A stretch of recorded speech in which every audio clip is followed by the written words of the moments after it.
राधे कृष्ण दोस्तों, आपका स्वागत है आपके अपने यूट्यूब चैनल स्टडी जोन में। तो आज हम पढ़ेंगे मोहन राकेश जी का बहुत ही प्रसिद्ध नाटक आषाढ़ का एक दिन। जो यह नाटक यूजीसी नेट जेआरएफ पेपर 2 जो हिंदी साहित्य है उसके यूनिट 8 में भी लगा हुआ है। तो चलिए हम इस नाटक की कुछ महत्वपूर्ण बिंदुओं को इस वीडियो में देखेंगे। आषाढ़ का एक दिन, ये मोहन राकेश का नाटक है। मोहन राकेश जी का समय 1925 से 1972 बताया गया है। इस नाटक का जो मूल विषय है वो सत्ता और सृजना का संघर्ष है। सत्ता और सृजना का संघर्ष है। मोहन राकेश जी के 3 नाटक है। पहला आषाढ़ का एक दिन 1958 में इन्होंने लिखा था, ये इनका पहला नाटक था। फिर इनका अगला नाटक है लहरों के राजा, इसकी रचना इन्होंने 1963 में की थी। और अगला नाटक है आधे अधूरे, इसकी रचना इन्होंने 1969 में की थी। तो ये मोहन राकेश जी के कुछ नाटक थे। आषाढ़ का एक दिन नाटक को 1959 में संगीत नाटक अकादमी पुरस्कार से सम्मानित किया गया। क्या कहा गया है कि जो इसकी रचना है वो 1958 में हुई थी और इसको संगीत नाटक अकादमी पुरस्कार से 1959 में जो है सम्मानित किया था। 1971 में निर्देशक मणि कौल ने फिल्म बनाई थी जिसे सर्वश्रेष्ठ फिल्म अवार्ड मिला था। तो इस आषाढ़ का एक दिन नाटक पर जो निर्देशक मणि कौल थे, इन्होंने 1971 में एक फिल्म बनाई थी और इस फिल्म को सर्वश्रेष्ठ फिल्म फेयर अवार्ड मिला था। और दोस्तों ये फिल्म आप यूट्यूब पर सर्च करेंगे तो आपको मिल जाएगी। डीडी नेशनल के चैनल पर ये फिल्म अब जो है आपको देखने को मिल जाएगी। देखना, बहुत इंटरेस्ट आएगा। और जो ये नाटक है वो आपको पढ़ने से एक बार रीडिंग लगा के फिर ये फिल्म देखकर बहुत ही इजीली याद भी हो जाएगा। कुल 3 अंक है इस नाटक में, जो है कुल 3 अंक है। अब नाटक के पात्रों को देखते हैं। अंबिका, मल्लिका, कालिदास, कालिदास ये कवि हैं। दंतुल राजपुरुष हैं। मातुल, कवि मातुल एक इनके कालिदास के मामा हैं। निक्षेप ग्राम पुरुष हैं, गांव के एक पुरुष है। विलोम भी गांव का ही पुरुष है। रंगड़ी और संगड़ी ये नागरी हैं। अनुस्वार ये अधिकारी हैं और अनुनासिक ये भी अधिकारी है। प्रियंगु मंजरी राजकन्या है और कालिदास की पत्नी है। एग्ज़ाम में ना बहुत बार कुछ कथन पूछ लेता है, तो इसलिए यहाँ पे हम थोड़े से कथन देखते हैं कि कौन क्या कहता है। मल्लिका का कथन है कि तभी मुझे अनुभव हुआ कि वह क्या है जो भावना को कविता का रूप देता है। मैं जीवन में पहली बार समझ पाई कि क्यों कोई पर्वत शिखरों की सहलाती मेघमालाओं में खो जाता है। ये जो मल्लिका है ये कवि कालिदास की प्रेमिका है, पर अंत में जो कालिदास का जो विवाह है वो प्रियंगु मंजरी से हो जाता है। अंबिका, आज तुम्हारा जीवन तुम्हारी संपत्ति है, मेरा तुम पर कोई अधिकार नहीं। ये अंबिका मल्लिका की माता है। फिर आगे देखते हैं मल्लिका का कथन। मैंने भावना में एक भावना का वर्ण किया है। मेरे लिए वह संबंध और संबंधों से बड़ा है। मैं वास्तव में अपनी भावना से प्रेम करती हूँ जो पवित्र है, कोमल है, अनश्वर है। फिर आगे अंबिका का कथन देखते हैं। अंबिका कहती है कि तुम जिसे भावना कहती हो वह केवल छलना और आत्म प्रवंचना है। भावना में भावना का वर्ण किया है। मैं पूछती हूँ, भावना में भावना का वर्ण क्या होता है? माँ का जीवन भावना नहीं, कर्म है। ऐसा अंबिका कहती है।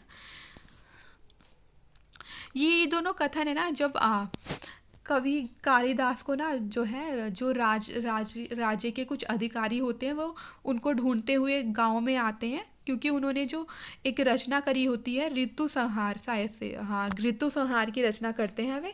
उसको पढ़कर जो राजा है वो बहुत ही, उज्जैनी के राजा बहुत प्रसन्न होते हैं और वो कालिदास को लाने के लिए भेजते हैं ताकि उनको राजकवि बना सके। और जो मल्लिका और जो कालिदास है ये दोनों प्रेम करते हैं। तो मल्लिका की जो माँ है अंबिका, उनको भय हो लगता है कि अगर ये कालिदास गांव से चला जाएगा तो मल्लिका तो अकेली रह जाएगी, फिर मेरी पुत्री का क्या होगा। तो वहाँ पर मल्लिका कहते हैं कि मैंने सिर्फ अपनी भावनाओं का प्रेम किया है, मेरी भावना पवित्र है और मैंने इन्हीं का वर्ण किया। और वह कालिदास को जाने देती है, तब उसकी माँ ऐसा कहती है। अब आगे देखते हैं। कालिदास का कथन देखते हैं। शब्द और अर्थ राजपुरुषों की संपत्ति है, जानकर आश्चर्य हुआ। फिर अंबिका का कथन है, किसी संबंध से बचने के लिए अभाव जितना बड़ा कारण है, अभाव की पूर्ति उससे बड़ा कारण बन जाती है।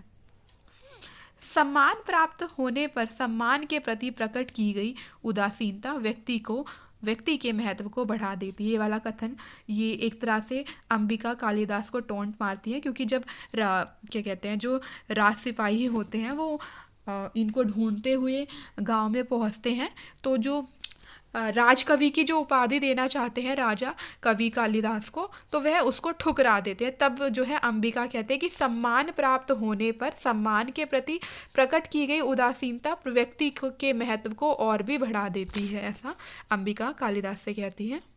मातुल का कथन है, ये लोक नीति है तो मैं क्या कहूँगा कि लोक नीति और मूर्ख नीति दोनों का एक ही अर्थ है।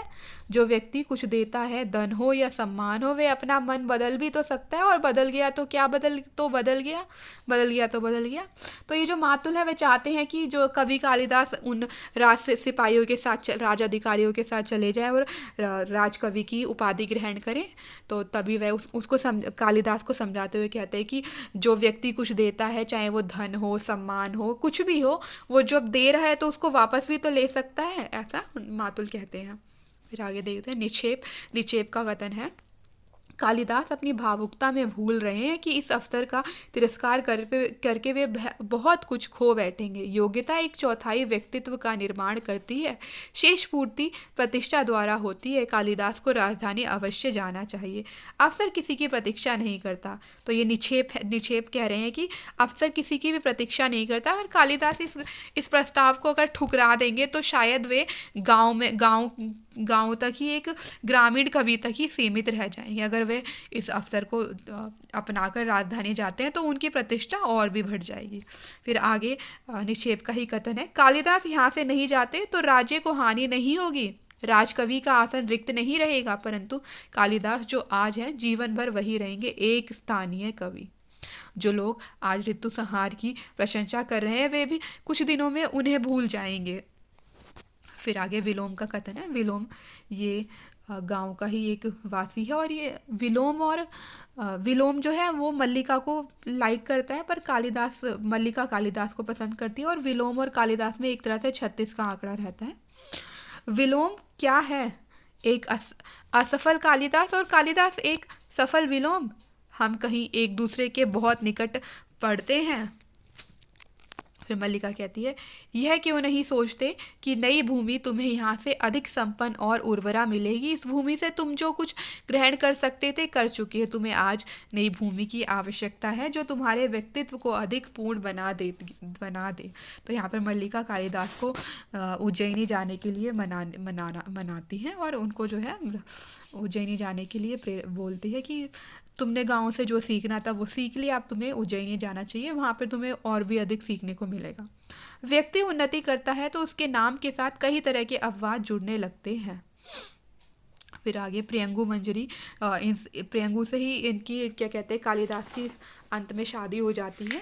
तो इनका कथन आया है, इस सौंदर्य के सामने जीवन की सब सुविधाएं हैं। राजनीति साहित्य नहीं, उसमें एक एक क्षण का महत्व है। कभी एक क्षण के लिए भी चूक जाएं तो बहुत बड़ा अरिष्ट हो सकता है। अंबिका कथन है कि जीवन एक भावना है, कोमल भावना, बहुत बहुत कोमल भावना। मातुल का कथन आता है, मुझसे कोई पूछे तो मैं कहूँगा कि राजप्रसाद में रहने से अधिक कष्टकर स्थिति संसार में हो ही नहीं सकती। मैंने सुना है विश्वास नहीं होता, परंतु होता भी है। राजनीति में कुछ भी असंभव नहीं, जितना संभव है कि ऐसा ना हो उतना ही संभव है कि ऐसा हो, और यह भी संभव है कि जो हो वह ना हो। फिर मल्लिका का कथन आता है, जो भाव तुम थे वह दूसरा नहीं हो सका, परंतु अभाव के कष्ट में किसी दूसरे की जाने कितनी कितनी आकृतियां हैं। जानते हो मैंने अपना नाम खोकर एक विशेषण उपार्जित किया, और अब मैं अपनी दृष्टि में नाम नहीं केवल विशेषण हूँ। मैंने अपने भाव के कोश को रिक्त नहीं होने दिया, परंतु मेरे अभाव की पीड़ा का अनुमान लगा सकते हो। यहाँ पर ये जो मल्लिका है, जब कालिदास चले जाते हैं तो वे लौट कर नहीं आते हैं, और जो मल्लिका है वो कालिदास से प्रेम करती है और उनकी राह देखते रहते हैं। फिर धीरे धीरे उनकी जो मल्लिका की जो माँ होती है वो बहुत बुजुर्ग होती है, फिर उनकी भी मृत्यु हो जाती है। अब यहाँ पे मल्लिका के सामने अब जो है खाने पीने के लाले पड़ जाते हैं, उनकी जो है आर्थिक स्थिति बहुत ही ख़राब हो जाती है, तब वो एक तरह से वैश्या बन जाती है। तो यहाँ तभी वह कहते हैं कि मैंने अपना नाम खोकर एक विशेषण उपार्जित किया है।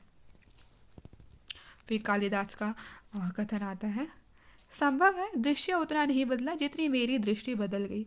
सत्ता और प्रभुता का मोह छूट गया है। आज मैं उन सब से मुक्त हूँ जो वर्षों से मुझे कसता रहा। मैं केवल मातृगुप्त के कलेवर से मुक्त हुआ हूँ, जिससे पुनः कालिदास के कलेवर में जी सकूँ। जब कालिदास का विवाह प्रियंगु मंजरी से हो जाता है, तब उनको मातृगुप्त नाम दे दिया जाता है और ये इनको कश्मीर का साम्राज्य दे दिया जाता है। तो वही कहते हैं कि आज मैं मातृगुप्त के कलेवर से मुक्त हुआ हूँ, जिसे पुनः कालिदास के कलेवर में जीत सकूँ। ये जो कालिदास हैं, ये जो है मल्लिका के पास आते हैं ताकि वे जो ये मातृगुप्त का जो जीवन जी रहे थे उसको उससे मुक्त होकर वापस से कालिदास और मल्लिका वाला जीवन जी सके। लेकिन जब उन्हें पता चलता है कि मल्लिका एक वैश्या बन गई है, तो वह उसे छोड़कर चले जाते हैं। और जब वह मल्लिका को छोड़कर चला जाता है, और यहीं पर जो है इस नाटक का जो है अंत हो जाता है। तो लाइक करें, शेयर करें और हमारे चैनल को सब्सक्राइब करें। हम आपसे मिलते हैं अगली वीडियो में। अगली वीडियो में हम पढ़ेंगे आगरा बाज़ार नाटक को। तो लाइक करें, शेयर करें और हमारे चैनल को सब्सक्राइब करें।